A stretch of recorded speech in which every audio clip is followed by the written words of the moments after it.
So we're going to ahead and call the public comment for items on the agenda. We have several for item 2.1.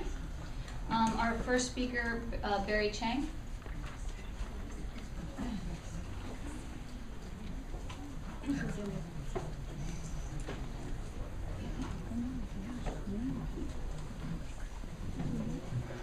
Good evening, board member.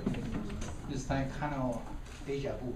I used to sit over there for 8 years. I just want to congratulate. I come here to congratulate Peter Spogel for the election. It's not easy. That means the voter was giving the approval, so that's how you get elected. And second, I want to congratulate Liang for the election, the successful election to the board. I just want to mention, I've been on the board for 8 years, since 1995 till 2003. It's always important to keep the public agency in the transparency situation. There's quite a few, not quite well, incident happened, like a West Valley situation. I live nearby West Valley now. I can walk to West Valley Elementary School. And I can see why the parent was so upset, when that decision came. So I hope the board can look into it much carefully next time when dealing with something like this. Be more transparent or more communication with the parent. That's number one. Number two, I want to speak on is Kristen Lin was skipped to become the vice president last year, and I hope you're not skipping her this time, because there's a transition time in American Constitution. When the kid was talking about Constitution, the number one in the primo, we look at it, all the Constitution is for the stability and the tranquility of the country. The same thing applies to the organization. And when you change the rule, everybody try to play politics, it doesn't do well. And I can tell you that because I was sitting there and I was skipped twice as the president for 2 years in a row for the president of the board. And I don't feel good at all. And same as I was skipped 4 times on the city council to be the mayor, until last year. It doesn't feel good.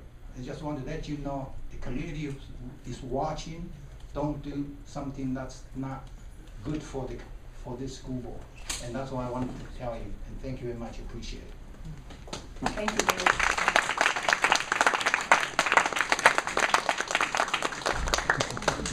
Our next speaker is Darcy Paul.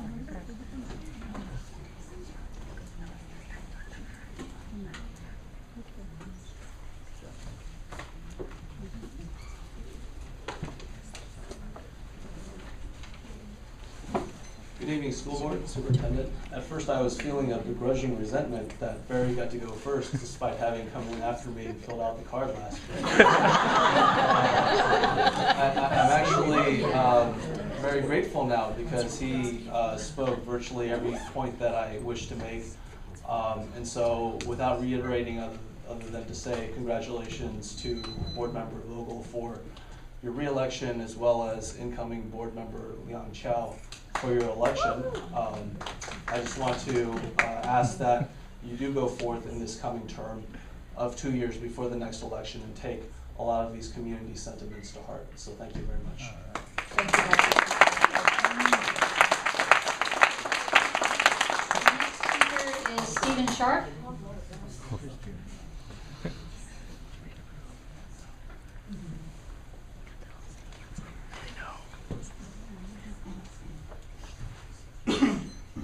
Good evening. I'd like to congratulate Phyllis on her re-election and Dr. Liang Chow. We campaigned together a lot during this election. I was elected to City Council in Cupertino, and it's really hard to underestimate the significance of electing a pro-resident and pro-schools school board member and city council member in the same election. And even though the city council and the school boards are separate, what we do really affects each other. And we really need to look at the long-term impacts of all of our decisions when we're doing general plan amendments, when we're approving new housing, because it all comes back sometimes decades later to affect the schools. I know the ABAG requirements could take 20 years before all the housing is built to offset new office space, and the schools need to be ready. I really appreciate when Barry Chang was on the school board, he prevented all the properties. So a lot of them were sold off, but enough were retained.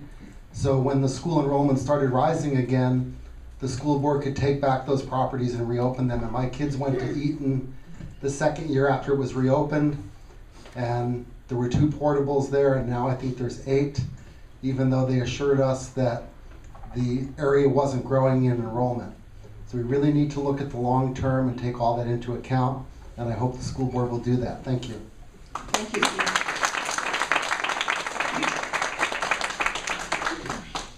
Okay, next speaker is Colleen Demore.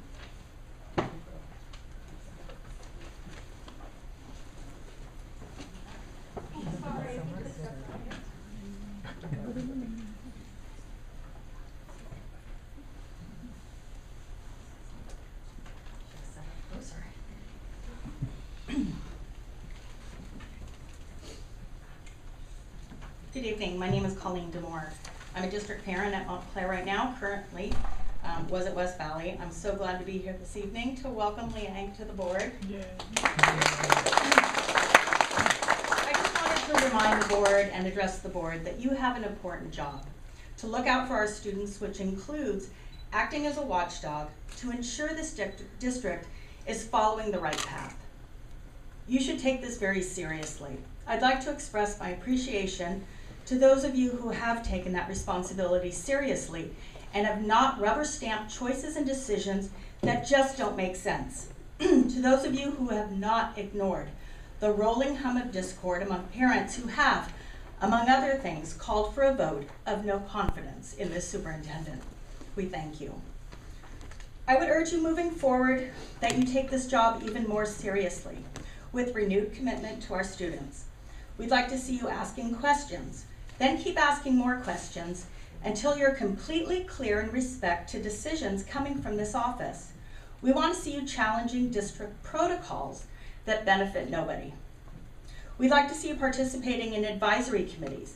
If you're not being invited and encouraged to attend, then your employee, the superintendent, may need a course correction from you. You derive your power from the state of California, not the superintendent. Please use that power to encourage a transparent CUSD which values honest communication. Moving forward, the word transparent has been used extensively in this election. You can start now by recording every board meeting and make them available to every stakeholder. All advisory committee members should be posted on the district website along with meeting agendas and minutes and parameters to how those participants were chosen. Board members should instruct the superintendent that instead of using our resources to self-congratulate, she should communicate directly with the district stakeholders honestly on all issues, including the budget advisory meetings, board meeting minutes and recordings, consultants and their deliverables. PRIs should not have to be generated to receive this information. In closing, let me assure you that we're not just a small group of parents shining the light on this district and asking questions. Because if you look at the number of voters who voted in this election and how many people voted for Liang Chow and Gregory Anderson, I think you'd have to attest to the fact that the parents in this district are watching. Parents in this district want transparency. They want honest accountability from those making decisions that affect our students, and it's so much more than a small group. Many of us came together just for this election, but we're already planning the next one. But I do want to thank you for your service, and again, welcome Liang. Thank you.